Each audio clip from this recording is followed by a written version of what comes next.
Korkuları korkutmak. Bir zamanlar orman köylerinden birinde yaşlı bir oduncuyla 3 oğlu yaşarlarmış. Oduncu her gün ormandan kestiği kuru odunları sırtına vurup şehre getirir, satıp parasıyla günlük ihtiyaçlarını alırmış. Günler böylece geçip gitmiş. İhtiyarlık denen mübarek deve ağır aksak gele gele gelip yaşlı oduncunun dizlerinin dibine çöküvermiş. Toplamış çocuklarını, onlara demiş ki, "Bakın sevgili çocuklarım, gayrı dizlerimde derman, gözlerimde fer, kollarımda balta sallayacak gücüm kalmadı. Lakin ele güne muhtaç olmamak için çalışmak gerek.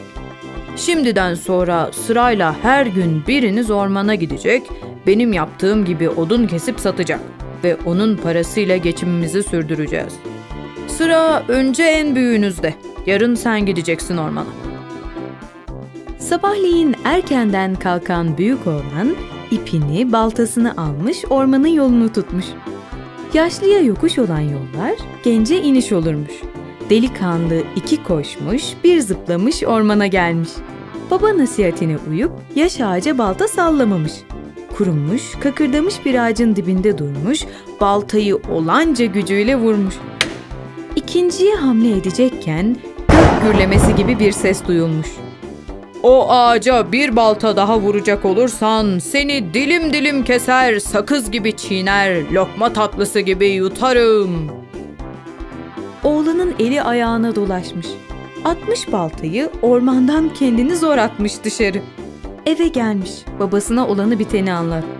Babası, "Oğlum," demiş, "bunca yıldır bu ormanlarda kuru odunlara balta sallarım, böyle bir şey duymadım. Belli ki sen korkmuşsun. Bari yarın ortanca kardeşin gitsin." Büyük oğlan mahcup, ortanca oğlan endişeli. Susup yere bakmışlar. Sabah olmuş. Ortanca oğlan da ipini, baltasını almış ve ormanın yolunu tutmuş. Ama o abi gibi hızlı yürümemiş. İçindeki korku ip olmuş ayağına dolanmış. Diken olmuş dizlerini dalamış. Sonunda ormana gelmiş. Kuru bir ağacın altında durmuş. Sağına soluna bakınmış. Sonra da baltasını ağacın dibine vurmuş. Dolayısıyla o ses yine duyulmuş. "Şimdi de sen mi geldin? Zaten nicedir canım körpe bir insan eti çekiyordu. Bir balta daha vurursan yerim seni ey delikanlı." Delikanlı deli olmuş korkusundan. Tabanları yağlayıp 3 saatte gittiği yolu 15 dakikada kat etmiş ve kendini evine daratmış. Daha babası sormadan olanı biteni bir bir anlatmış. Babanın çok zoruna gitmiş. Üzülmüş, üzüldüğü kadar da öfkelenmiş. "Ne yüreksiz şeylermişsiniz," diye bağırmış. "En iyisi ihtiyar halimle yarın yine ben gideyim." Sıra küçük oğlandaymış. Küçük olduğu için izin vermek istememiş babası. Ama oğlan direnmiş. Yarın oduna gideceğini ve mutlaka odun keseceğini söylemiş. Babası, "Seni de deneyelim," demiş. Sabah olmuş. Daha güneşin çıngısı dağın yarığından görünmeden küçük oğlan kalkmış. Baltasını alıp ormana gitmiş. Bir kuru ağacın altında durmuş, "Bismillah" diyerek baltayı indirmiş. Tabii yine o gök gürültüsü gibi ses çınlamış ormanda. "Ey insanoğlu, sen eceline mi susadın? Bir balta daha vurursan seni doğduğuna pişman ederim." Çocuk oralı bile olmamış. Devam etmiş işine. Birden iri bir gölge fark etmiş. Başını kaldırmış ki kapkara bir dev. Oğlan çok korkmuş ama renk vermemiş. Hemen yere eğilmiş ve yemek için getirdiği yumurtalarından birini torbasından almış. Deve seslenmiş. "Ey kendini güçlü sanan zavallı, şu elimdeki beyaz mermeri görüyor musun?" Dev yumurtaya bakarken çocuk yumurtayı avucunun içinde sıkmış. Tabii kırılan yumurtanın akı sarısı bileğinden aşağı süzülmüş.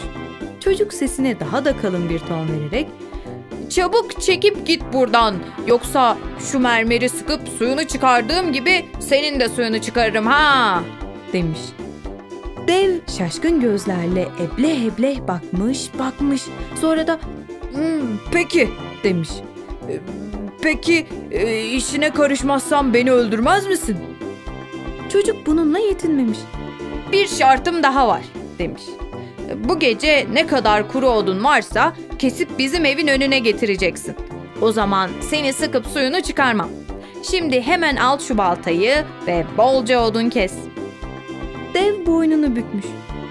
Baltaya ne gerek var demiş. Ben ellerimle bu işi yaparım. Dev bir devin yüklenebileceği kadar kuru odun toplamış ve çocuğu izleyerek evlerine kadar gelmiş. Odunları yere bırakmış, sonra da gece boyunca yeni seferler yapmak üzere ormana gitmiş. Yere yıkılan odunların sesine çıkan ihtiyar baba ve çocuklar bir ayda getiremeyecekleri kadar odunu yerde yığılı görünce hayret etmişler. Baba hemen sormuş. Kardeşlerinin duyduğu sesi duymadın mı sen? Duydum baba Demiş çocuk. Kardeşleri heyecanla atılıp, peki bu dağ kadar odunu nasıl getirdin diye sormuşlar. Çocuk, korkuyu korkutarak, kara deve taşıtarak demiş.